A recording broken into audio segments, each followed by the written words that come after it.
बच्चों, आज हम आपके सामने जो टॉपिक लेके आए हैं वो है यथार्थवाद के शैक्षिक फलितार्थ का आलोचनात्मक विश्लेषण कीजिए। Critically analysis the educational implication of realism. शिक्षा के यथार्थवादी लक्ष्य। शिक्षा का यथार्थवादी लक्ष्य आनंदमय और संकलित जीवन है। शिक्षा का यथार्थवादी लक्ष्य यानी कि जो फैक्ट है, जो तथ्य है, जो प्रमाणिक है ना, तभी व्यक्ति सत्य के साथ रहेगा और आनंद के साथ रहेगा। ठीक है। अमेरिकन शिक्षा शास्त्री फ्रैंकलिन बर्बिट के अनुसार मानव सुलभ दायित्व और कर्तव्य के पालन से ही जीवन में आनंद प्राप्त किया जा सकता है। क्या हो सकता है कि अपने दायित्व निभाते हुए या कर्तव्य का पालन करते हुए और सत्य के साथ ही आनंद प्राप्त किया जा सकता है। इन कर्तव्यों में शामिल है भाषा से संबंधित क्रियाएं, सफाई से संबंधित क्रियाएं, नागरिकता की क्रियाएं, सामान्य सामाजिक क्रियाएं, अवकाश की क्रियाएं, मानसिक स्वास्थ्य की क्रियाएं, धार्मिक क्रियाएं, जाति संरक्षण की क्रियाएं, व्यवसाय संबंधी क्रियाएं और व्यावसायिक क्रियाएं। बालक को समाज के विषय में पूर्ण ज्ञान दिया जाना चाहिए। उसे सामाजिक परिस्थितियों, सामाजिक संगठन और प्राकृतिक परिवेश का ज्ञान होना चाहिए। सीखना व्यवहारिक जीवन व्यतीत करने की कला है। उसके लिए वैज्ञानिक अभिवृत्ति होनी चाहिए। वैज्ञानिक अभिवृत्ति एक बौद्धिक अभिवृत्ति है। ये वस्तुगत और एक केंद्रित होती है। वैज्ञानिक अभिवृत्ति क्या होती है? सत्य होती है, प्रमाणिक होती है, जांच के आधार जांच की हुई होती है। ठीक है ना। तो कैसी होती है वो? वस्तुगत और केंद्रिक होती है। शिक्षा का लक्ष्य बालक को निश्चित और वास्तविक वस्तुओं का ज्ञान प्रदान करना और उसे बुद्धि से विश्लेषण करना सिखाना चाहिए। शिक्षा का लक्ष्य क्या हो कि एक निश्चित चीज तक वो पहुँचे, है ना, और सत्य और वास्तविक वस्तुओं का ही उसे ज्ञान हो, तो अपने को बुद्धि का इस्तेमाल उसमें करेगा। शिक्षा के क्षेत्र में यथार्थवाद सैद्धांतिक और मौखिक शिक्षा के प्रति विद्रोह के रूप में उपस्थित हुआ। इस प्रारंभ से ही शिक्षा शास्त्री शिक्षा को सामाजिक प्राकृतिक परिवेश से मिलाने के लिए प्रयत्नशील थे। शिक्षा शास्त्री क्या चाहते थे कि सामाजिक और प्राकृतिक परिवेश में व्यक्ति एडजस्टमेंट कर सके, समन्वय स्थापित कर सके, उसके परिवर्तन को स्वीकार कर सके, उसकी प्रकृति को स्वीकार कर सके। ये सब चीज़ें उसमें होनी चाहिए। किंतु बहुधा ये सत्य भुला दिया जाता था और शिक्षा सैद्धांतिक तथा मौखिक बन जाती थी। ऐसी परिस्थिति में इस प्रवृत्ति की प्रतिक्रिया के रूप में यथार्थवाद का जन्म हुआ, क्योंकि ये सत्य तो भुला दिया जाता था और बड़ी बड़ी बातें और सिद्धांत जो होते थे दिए उस पर थोप दिए जाते थे, जिससे क्या हुआ कि फिर प्रतिक्रिया के रूप में यथार्थवाद का जन्म हुआ। यथार्थवाद के मूल में दो कारक थे: प्राचीन और मध्यकालीन आदर्शों के अनुपयोगिता और वैज्ञानिक प्रवृत्ति का विकास। पहला तो क्या था? आदर्शों के अनुपयोगिता, कि जो आदर्श उसे प्राचीन काल में, मध्यकालीन समय सिखाए गए थे, उनकी आज के आधुनिक काल में कोई उपयोगिता नहीं थी। दूसरा था कि प्राचीन काल में और आज के आधुनिक काल में ये फर्क था कि पहले वैज्ञानिक तथ्य नहीं थे और आजकल वैज्ञानिक प्रवृत्ति का विकास हो चुका था। 16वीं शताब्दी तक मनुष्यों को यह पता चल गया था कि प्राचीन आदर्श उनकी आवश्यकताओं को पूरा नहीं करते, इसलिए वे पर्याप्त नहीं है। यूरोप में पुनर्जागरण युग में पुरानी प्रवृत्तियों के प्रति विद्रोह हुआ और ये माना जाने लगा कि मनुष्य का लक्ष्य मानवीय गुण है। क्या है मनुष्य का लक्ष्य? मानवीय गुण। और इसके लिए यूनानी लैटिन साहित्य का अध्ययन आवश्यक है। पुनर्जागरण युग के पश्चात मानववादी प्रवृत्ति प्रभावशाली हुई और मानव जाति की प्रगति में विशिष्ट योगदान देने के कारण यूनानी और लैटिन साहित्य का महत्व बढ़ा, क्योंकि यूनानी और लैटिन साहित्य मानव की जाति की प्रगति में विश्वास करते थे। ठीक है ना। इन साहित्यों के समर्थक विचारक मानववादी कहलाए। जिन्होंने इन साहित्यों की यूनानी लैटिन साहित्य का समर्थक किया उनको क्या कहा? मानववादी। शिक्षा के विषय में उनके विचारों से मानवतावादी शिक्षा की अवधारणा का जन्म हुआ। जब शिक्षा में इन सब चीज़ों को जोड़ा गया तो मानवतावादी विचारधाराएं सामने आई। शीघ्र यह अनुभव किया जाने लगा कि यूनानी और रोमन साहित्य से केवल व्याकरण की शिक्षा मिलती है। फिर धीरे धीरे पता चला कि यूनानी और रोमन साहित्य था उससे केवल व्याकरण की शिक्षा मिलती है। और शिक्षा के लक्ष्य में विषय में सिसरो की अवधारणा के आधार पर मानववादी शिक्षा सिसरोवाद बन गई। फिर क्या क्या सिसरो ने अपनी अवधारणा दी और वो फलीभूत हुई, तो जो शिक्षा थी वो सिसरोवाद बन गई। मातृभाषाओं और पुस्तकीय भाषा पर जोर देने से शिक्षा वास्तविक जीवन से दूर होने लगी और विद्यालय के जीवन के बाहर से कोई संबंध नहीं रह गया, क्योंकि मातृभाषा और पुस्तकीय ज्ञान पर यदि जोर देंगे तो बालक सत्य तक कैसे पहुंचेगा? सत्यता तो उसमें बुक्स में लिखी हुई होती ही नहीं है। तो वास्तविक जीवन से बालक दूर होने लग गया और उसका विद्यालय के बाहर के जीवन से कोई संबंध नहीं रहा, सिर्फ पुस्तकीय ज्ञान लेकर और परीक्षा पास करना है उसका उद्देश्य हो गया। अस्तु मानवतावाद के पश्चात पुनर्जागरण का काल आया और इसमें कुछ नियम अवधारणाएं उपस्थित किए गए, किंतु शोध को विशेष प्रोत्साहन मिला क्योंकि बुद्धि और विवेक के प्रति झुकाव ने स्वतंत्र चिंतन को प्रोत्साहित किया। अब धीरे धीरे पुनर्जागरण का काल आया तो क्या हुआ, उसमें अवधारणाएं और नियम थे वो बदलने के लिए हो गए। और पुनर्जागरण काल में जो शोध होते थे, रिसर्च होते थे, उनको प्रोत्साहन मिलने लगा और बुद्धि विवेक के प्रति उनका झुकाव और स्वतंत्र चिंतन सब चीज़ें उस शोध में आने लगी, तो उनको सब इस चिंतन को प्रोत्साहन मिला।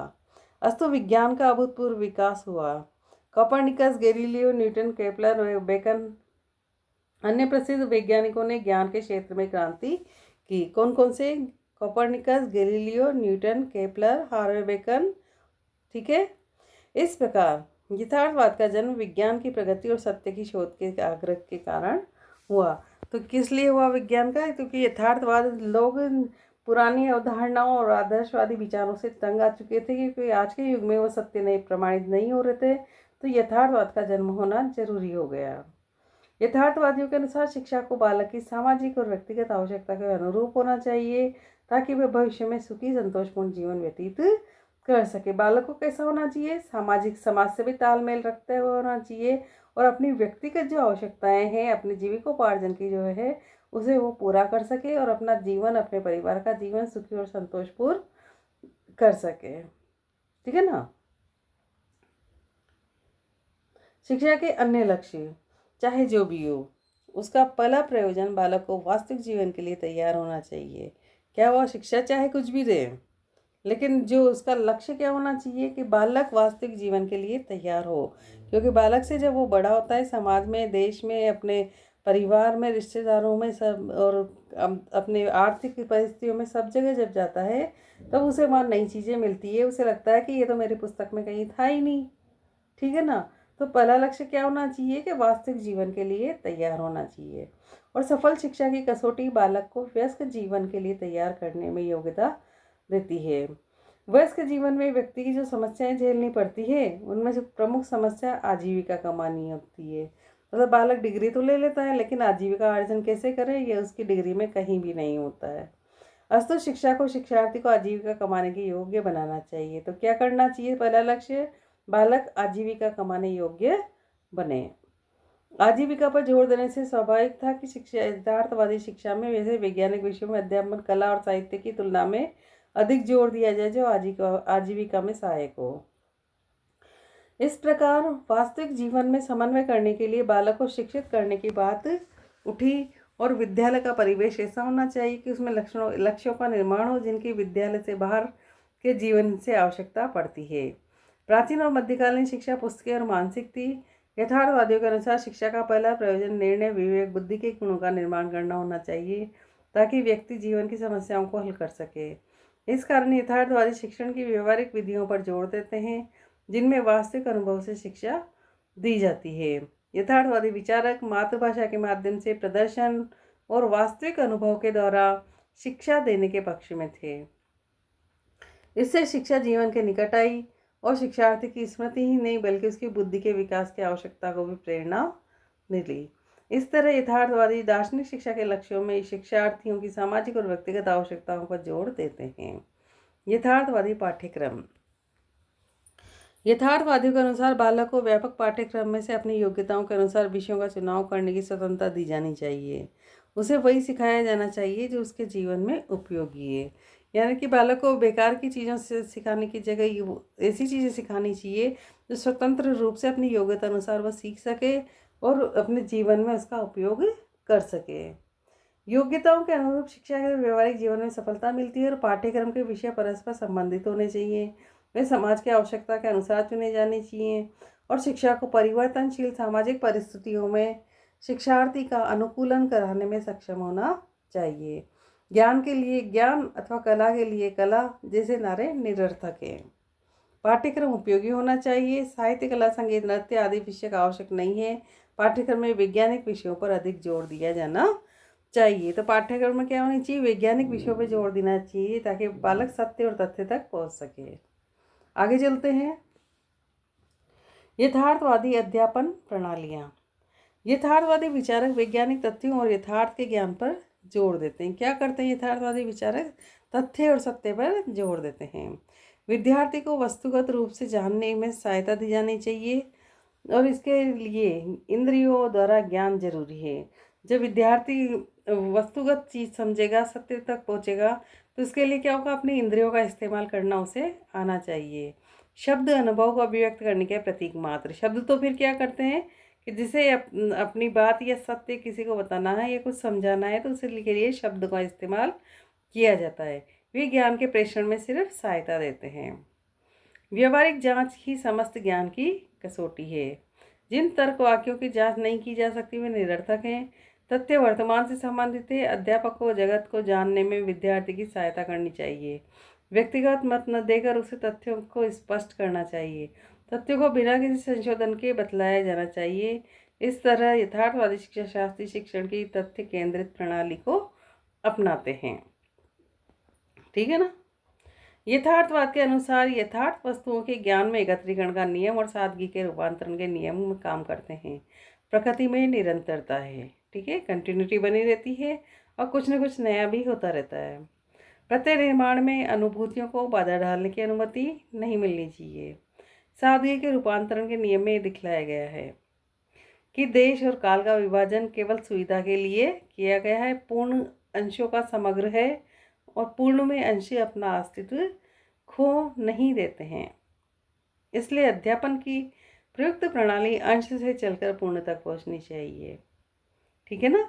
शुरुआत में अंश होना चाहिए, बाद में वो जब उसका प्रामाणिक चीज़ हमारे सामने आ जाए तो हम पूर्ण तक उस तक पहुंच जाते हैं। ज्ञान का विश्लेषण सिद्धांतों में और सिद्धांतों का परिकल्पनाओं में होना चाहिए। इस प्रकार अध्यापन प्रणाली में विश्लेषण और बौद्धिक वर्गीकरण सम्मिलित होना चाहिए। शिक्षा के प्रति यथार्थवादी दृष्टिकोण बाल केंद्रित है। यथार्थवादी दृष्टिकोण क्या क्या कहता है कि बालक केंद्रित शिक्षा होनी चाहिए। अध्यापन प्रणाली बालक की आवश्यकता के अनुसार बदलनी चाहिए। तथ्यों को जानने के लिए बालक की बुद्धि का विकास किया जाना चाहिए और प्रयोग को तथ्यों का आधार बनाया जाना चाहिए। प्रकृति में ज्ञान सब कहीं एक सा है। अध्यापक को विज्ञान में पूर्ण आस्था होनी चाहिए, उसका दृष्टिकोण वैज्ञानिक होना चाहिए और उस शिक्षार्थी में उसी का विकास करना चाहिए। उसे स्वयं जांच करनी चाहिए, शिक्षार्थी को ऐसा करने के लिए प्रोत्साहित करना चाहिए। जो यथार्थवादी अध्यापक होगा वो क्या करेगा? बालक में वैज्ञानिक दृष्टिकोण डालेगा, उसको विकसित करने की कोशिश करेगा, उसको स्वयं जांच करना सिखाएगा और उसे प्रोत्साहित करेगा। उसे प्रयोगात्मक प्रणाली का ज्ञान होना चाहिए। शिक्षार्थी को इस प्रणाली की शिक्षा दी जानी चाहिए, मतलब प्रयोग करके भी बालक देखे, है ना। इस प्रकार की शिक्षा देनी चाहिए। उसे बालक की आवश्यकताओं को समझना चाहिए और उन्हें पूरा करना चाहिए। उसे विद्यार्थी को वैज्ञानिक तथ्यों का स्पष्ट, सरल और व्यवस्थित ज्ञान देना चाहिए। उसे अपनी व्यक्तिगत राय को वस्तुगत अध्यापन से अलग रखना चाहिए।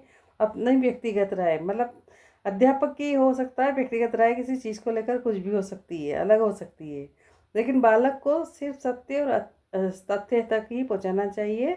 उसे जो सही है वही बताना चाहिए। उसकी अपनी राय जो कुछ भी रही हो वो उस बालक को नहीं बताना चाहिए।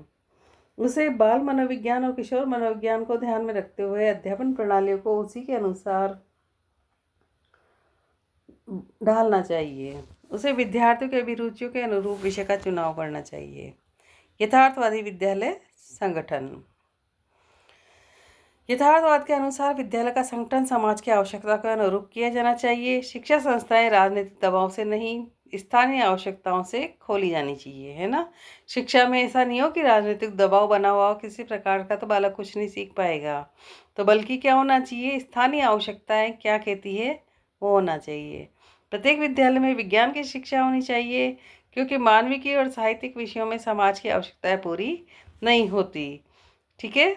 यदि मानविकी और साहित्यिक चीज़ों को करते रहेंगे तो उससे मानव न तो आर्थिक उपार्जन कर पाएगा और न ही अपने जीवन में कुछ अच्छा कर पाएगा। तो विज्ञान की शिक्षा उसके लिए बहुत जरूरी है। विज्ञान हमें वस्तु जगत का ज्ञान देता है। शिक्षा संस्थाओं में सहशिक्षा होनी चाहिए, क्योंकि स्त्री पुरुष को समाज में अनुकूलन करना जरूरी है। सहशिक्षा का मतलब है कि स्त्री और पुरुष यानी बालक और बालिका एक ही क्लास में बैठ के अध्ययन करें। सहशिक्षा का अनुकूलन को सीखने का अच्छा तरीका है। बालक बालिकाओं को यौन शिक्षा देकर भविष्य में जनसंख्या वृद्धि पर नियंत्रण किया जाना चाहिए। बालक बालिका जैसे ही बड़ी एज में आने लगते हैं, किशोर अवस्था में आने लगते हैं, तो विद्यालय में उन्हें यौन शिक्षा भी दी जानी चाहिए। जनसंख्या की शिक्षा भी पाठ्यक्रम का अंग बननी चाहिए। विद्यालय को समाज का दर्पण होना चाहिए और समाज में आवश्यक सभी प्रकार की क्रियाओं को प्रोत्साहित करना चाहिए। वह एक लघु समाज है और उसे बाहर के जगत का यथार्थवादी चित्र उपस्थित करना चाहिए। क्योंकि विद्यालय क्या है, एक लघु समाज है। वहाँ पे बराबर के बच्चे बैठते हैं, टीचर बैठते हैं, तो और सभी मिलके एक समूह का निर्माण करते हैं। तो वहाँ पे बाहर जगत के यथार्थवादी चित्र उपस्थित करना चाहिए। ठीक है। यथार्थवादी अनुशासन। विद्यालय का संगठन ऐसा होना चाहिए कि बालक आत्मानुशासन सीख ले। उसे अपने अनुभूतियों, इच्छाओं पर नियंत्रण करना और कर्तव्यों का पालन करना सीखना चाहिए। अनुशासन वस्तु जगत से अनुकूलन है। बालक के परिवेश के अनुकूलन में अनुशासन जरूरी है। वह उसे अपनी शिक्षा पर ध्यान लगाने में सहायता देता है। प्रत्येक विद्यार्थी जगत का अंग है और उसे अपनी परिस्थितियों के अनुकूलन करना सीखना चाहिए, किंतु अनुशासन पलायन नहीं है। विद्यार्थी को जगत के कठोर तथ्यों के निकट संपर्क में रहना चाहिए। ठीक है ना। बालक को ऐसी शिक्षा दी जानी चाहिए ताकि शिक्षा जगत में, वास्तविकताओं में, समाज में वो उड़ बैठ सके और उनकी परिस्थितियों के साथ वो अनुकूलन करना सीखे। ठीक है। आलोचनात्मक मूल्यांकन। शिक्षा दर्शन के अन्य संप्रदायों में समान यथार्थवाद के भी अपने गुण दोष है। उसका प्रभाव सबका ही देखा जा सकता है। यथार्थवादी दार्शनिक व्यवहारिक शिक्षा को प्रभावित करते हैं। 17वीं शताब्दी में यूरोप में और 18वीं शताब्दी में अमेरिका में प्राकृतिक विज्ञानों के अध्यापन का विकास हुआ और आज प्रौद्योगिक व्यावसायिक शिक्षा सब कहीं दिखलाई पड़ती है। यथार्थवाद का योगदान हम देखते हैं। नंबर 1 है प्राविधिक और व्यावसायिक शिक्षा। प्रत्येक समाज में विभिन्न प्रकार की प्रविधियों और व्यवसायों में प्रशिक्षित व्यक्तियों की आवश्यकता होती है। हर जगह यही है कि प्रशिक्षित व्यक्ति हो प्रविधि को बताने के लिए और व्यवसाय में प्रशिक्षित करने के लिए। अस्तु विश्व के प्रत्येक क्षेत्र में शिक्षा को राष्ट्र की आवश्यकताओं के लिए प्राविधिक और व्यवसायिक विषयों में प्रशिक्षित व्यक्तियों का विकास करने के लिए आयोजित किया जाता है। ठीक है ना। तो क्या हो, प्रविधिक और व्यवसाय टीचर और प्रविधिक और व्यवसायिक स्टूडेंट हो। दूसरा है व्यवहारिक दृष्टिकोण। यथार्थवाद शिक्षा की व्यवहारिक प्रकृति पर जोर देता है। वर्तमान शिक्षा व्यवहारिक और प्रयोगात्मक है। ठीक है। तो यथार्थवाद के अनुसार ही आज की शिक्षा व्यवहारिक है और प्रयोगात्मक है। ठीक है। तीसरा पॉइंट है व्यवहारिक लक्ष्य। लक्ष्यों के क्षेत्र में यथार्थवादी राष्ट्रीय विकास और जीविकोपार्जन, व्यक्तित्व विकास और आनंद की प्राप्ति इत्यादि यथार्थवादी सामाजिक आकांक्षाओं पर जोर देते हैं। किस पे देते हैं? जीविकोपार्जन कैसे हो, व्यक्तित्व किस प्रकार का बने, उसका विकास कैसे हो और वो खुश होकर आनंद प्राप्त करके जीवन व्यतीत करें। पॉइंट नंबर 4 शिक्षा के क्षेत्र का विस्तार। यथार्थवादियों ने शिक्षा के क्षेत्र का विस्तार करके उसमें वैज्ञानिक प्राविधिक विषयों तथा प्राकृतिक और सामाजिक विज्ञानों को सम्मिलित किया है। पॉइंट नंबर 5 वैज्ञानिक अध्यापन प्रणालियाँ। आधुनिक अध्यापन प्रणालियाँ पहले से अधिक वैज्ञानिक है। विशेषतः वैज्ञानिक विषयों को सिखाने में दृश्य श्रव्य साधनों की आवश्यकता ली जाती है। विज्ञान के शिक्षण के लिए प्रयोगशाला अनिवार्य मानी जाती है। आगमन प्रणाली पर अधिक जोर दिया जाता है। विश्वविद्यालयों में विज्ञान और मानविकी विषयों में अनुसंधान को प्रोत्साहन किया है। पॉइंट नंबर 6 वस्तुगत दृष्टिकोण। आधुनिक शिक्षा वस्तुगत है। इसमें व्यक्तिगत मतों, अनुभूतियों से अधिक वस्तुगत तथ्यों पर जोर दिया जाता है। पॉइंट नंबर 7 इंद्रिय शिक्षण। आधुनिक शिक्षा विशेषतः प्राथमिक और नर्सरी अवस्थाओं में अनुभववादी होती है। इंद्रिय शिक्षण पर जोर दिया जाता है ताकि बालक अपने चारों ओर की दुनिया का प्रत्यक्ष ज्ञान प्राप्त करने के लिए अपनी विविध इंद्रियों को अधिकतम कुशलता से इस्तेमाल कर सके। यानी कि बालक को ऐसी शिक्षा दी जाती है कि वो अपनी इंद्रियों द्वारा उन्हें समझने का प्रयास करें। 8वां पॉइंट है यथार्थवादी स्कूल संगठन। आधुनिक विद्यालय एक लघु समाज के रूप में संगठित किए जाते हैं क्योंकि हर घर से हर समाज के बच्चे वहाँ पर एक क्लास के अंदर बैठते हैं, तो वो है लघु समाज। अनुशासन से तात्पर्य आत्मनियंत्रण और तथ्यों से अनुकूलन है। विद्यार्थियों को सामाजिक जीवन में आवश्यक सभी व्यक्तित्व लक्षणों को विकसित करने को कहा जाता है। विद्यालय के कार्यक्रम इस प्रकार आयोजित किए जाते हैं कि विद्यार्थी समाज के जिम्मेदार सदस्य बन सके।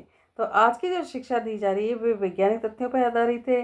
विद्यालय के जो कार्यक्रम होते हैं, यदि नृत्य संगीत के भी होते हैं, तो इस स्तर पर भी आजकल काफ़ी लोग ऐसे हैं जो नृत्य और संगीत के क्षेत्र में भी बहुत प्रोग्रेस कर रहे हैं। और भी स्पोर्ट्स वगैरह सिखाए जाते हैं। उनको जीविकोपार्जन के लिए व्यावसायिक शिक्षा दी जाती है। तो आज ही जो विद्यार्थी समाज क्या है, जिम्मेदार बना हुआ है। शिक्षा में यथार्थवाद क्या है, उपरोक्त अनुकूलन प्रभावों के बावजूद यथार्थवादी शिक्षा दर्शन के कुछ अवगुण और सीमाएं दिखलाई पड़ती है। इनमें से सबसे अधिक महत्वपूर्ण निम्नलिखित है। वस्तुगतता पर अत्यधिक जोर। वस्तुगतता पर अत्यधिक जोर। आत्मगत और वस्तुगत शब्द सापेक्ष है ना। ऐसा लगता है आत्मगत और वस्तुगत सापेक्ष शब्द हैं एक दूसरे के। पूर्ण वस्तुगतता असंभव है। कोई भी वैज्ञानिक निरपेक्ष वस्तुगतता का दावा नहीं करता। ज्ञान और विज्ञान दोनों ही आत्मगत और वस्तुगत होते हैं। अस्तु वस्तुगतता पर अत्यधिक जोर देकर यथार्थवादी बहुत सी ज्ञान सामग्री को छोड़ देते हैं। इससे कल्पना, अनुभूति, संवेग और स्थायी भावों की अवहेलना होती है, जबकि व्यक्तिगत और सामाजिक जीवन में भी इनका महत्व है। इससे मूल्यों को भी अवहेलना होती है, जो कि तथ्य नहीं है। यदि मानव को सिर्फ वैज्ञानिक ज्ञान दिया जाएगा और यथार्थ की दिया जाएगा, तो जो संवेग उसके भाव हैं, उसकी जो सोचने समझने की क्षमता है, उसकी विचार करने की क्षमताएं हैं, जो उसकी काल्पनिक शक्ति है, उसकी जो अनुभूति है, उनको अवहेलना हो जाएगी। जबकि व्यक्तिगत और सामाजिक जीवन में इनका भी महत्व है। इससे मूल्यों की भी अवहेलना होती है, जो कि तथ्य नहीं है। पॉइंट नंबर 2, तथ्यों पर अत्यधिक जोर। व्यक्तिगत और सामाजिक जीवन में तथ्य मूल्य परस्पर चुने हुए हैं। तथ्यों पर अत्यधिक जोर देकर यथार्थवादी मूल्यों की अवहेलना करते हैं। ये कहना कि मूल्य सामाजिक तथ्य अनैतिकता और भ्रष्टाचार की ओर ले जाता है। वास्तव में मूल्य स्वयंभू है। उसके बिना कोई भी यथार्थ मानव जीवन संभव नहीं है। यदि वैज्ञानिक तथ्य और सत्य पर रहेंगे, तो जो मानव के अंदर जो आदर्श एक काम करने की क्षमता है, सत्यनिष्ठा है, ईमानदारी है, वो चीज़ कहाँ से आएगी। तो मूल्य भी जरूरी है। यथार्थवादी दृष्टिकोण तथ्यात्मक तो होता है, परंतु मूल्यात्मक नहीं होता। व्यवहार का अपना उपयोग है, परंतु सिद्धांत का मूल्य भी कम नहीं है। तथ्य और विचार दोनों ही ज्ञान का अंग है। तीसरा पॉइंट है भाववाद और विज्ञानवाद। भाववाद का यह आग्रह है कि विज्ञानवादी एकमात्र यथार्थ ज्ञान है और विज्ञानवाद के अनुसार हम इस जगत को केवल विज्ञान के माध्यम से बेहतर बना सकते हैं। इन दोनों ही विचारों में कुछ सत्य है, परंतु अपनी अपनी सीमाएं भी है। विज्ञान, दर्शन, कला, साहित्य का स्थान नहीं ले सकता। सही बात है। जो आनंद यदि संगीत सुनकर आता है, तो वो जो कला है वो उसको विज्ञान नहीं कर सकता। इसके लिए क्या होगा कि विज्ञान तो दोनों में तालमेल मिले। विज्ञान क्या करेगा, इंस्ट्रूमेंट बनाएगा और उसको बजाने और उसमें स्वर और ताल देने का काम संगीत करेगा। ठीक है। उदार शिक्षा में इन सब का स्थान होना चाहिए। कुछ लोग दर्शन शास्त्र, कला और साहित्य में विशेष प्रतिभा रखते हैं, अस्तु शिक्षा के सभी स्तरों पर विज्ञान को अनिवार्य बना देना उचित नहीं है। आनंदमय जीवन के लिए न केवल ज्ञानात्मक बल्कि नैतिक प्रशिक्षण और धर्म भी आवश्यक है। विज्ञान पर अत्यधिक जोर देने से शिक्षा एकांगी हो जाती है। यथार्थवाद की उपरोक्त आलोचना का खंडन नहीं है। यथार्थवाद के योगदान से किसी को भी इनकार नहीं हो सकता। उपरोक्त विवेचन से केवल उसकी सीमाएं पता चलती है। जैसा कि पहले कहा, जैसे विषय के क्षेत्र में शिक्षा का दर्शन, विधायक और नकारात्मक योगदान है। ये यथार्थवाद के विषय में उतना सत्य है जितना कि आदर्शवाद, प्रकृतिवाद तथा अन्य प्रकार के शिक्षा दर्शनों के विषय में है। मुझे उम्मीद है इस क्वेश्चन से आपको काफ़ी हेल्प मिली होगी। नए क्वेश्चन लेके आपके सामने फिर आएंगे। तब तक के लिए हमारे चैनल को लाइक, शेयर, सब्सक्राइब करें। धन्यवाद। जय हिंद, जय भारत।